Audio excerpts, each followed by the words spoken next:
In this video, I'm going to change the brakes on my 2011, or the brakes and rotors, my 2011 Lexus ES350.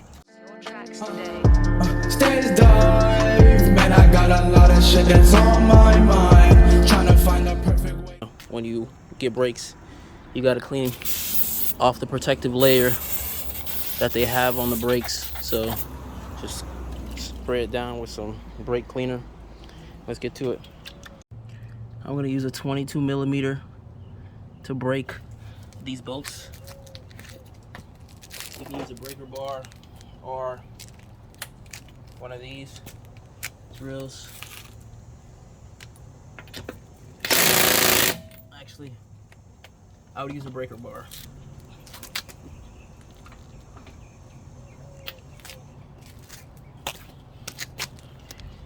Car's moving a lot. Forget, you're supposed to chalk off the back wheels and also put on your parking brake down here.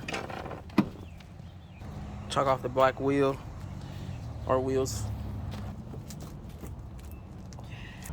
There's some jacking points right here, right below the wheel. Usually they're not so bent here. I don't know what the hell happened, but that's what happens when you get a used car and you just jack up, and that's about it. When you get high enough, all you want to do is put the jack stand. Pretty simple.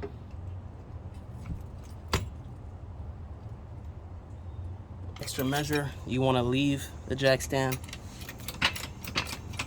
in the same position, just a little, just providing a little extra support. Remove the tire, and now you're onto the business of actually taking everything out. Let's get to it. I'm using a 14 millimeter to take these two off. These brakes are relatively new,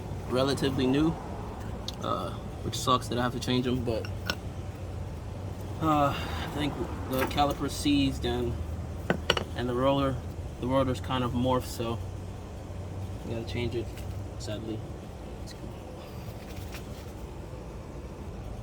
Now I'm using a 18 millimeter to take these two bolts off, this one and this one. I'm going to change the rotor, the brake line, and the caliper.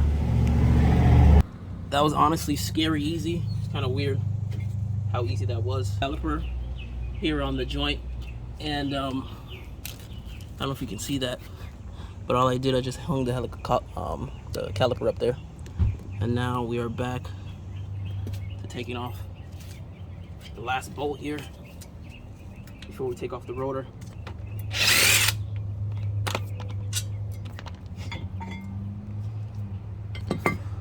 Take this off. Okay, so I just put in the new caliper. You know which side it is because it says R right here, so it's a right. And I was trying to, I completely forgot to record me doing it, but all you have to do is change the brake line here. You have to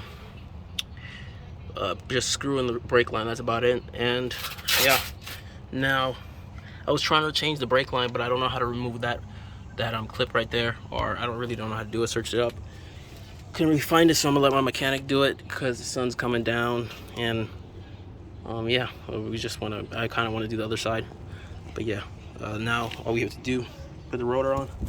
These mosquitoes are flying everywhere.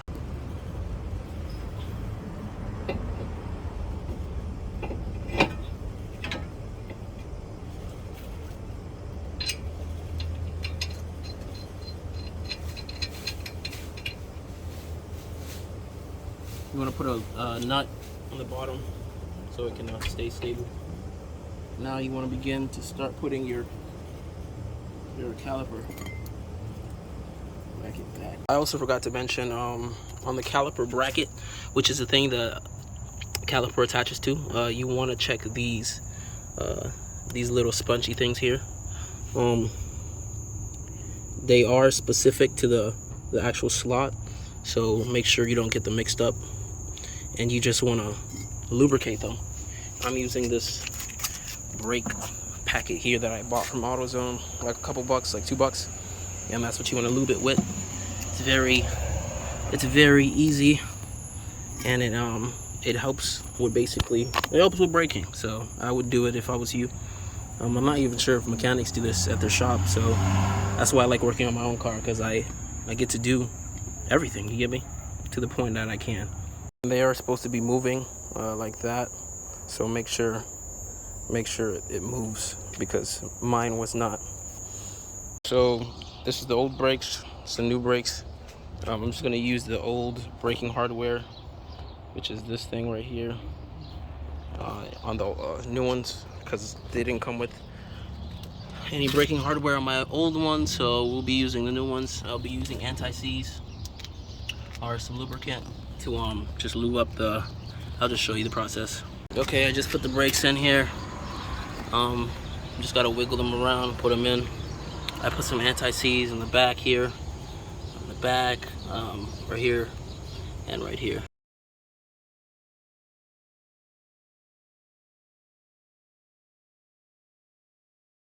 You just put the wheel back on.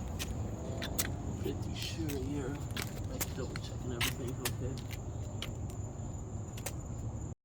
You wanna go in a crisscross pattern?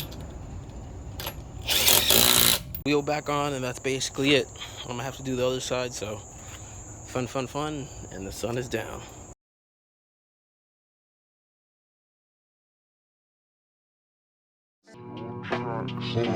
Like and subscribe.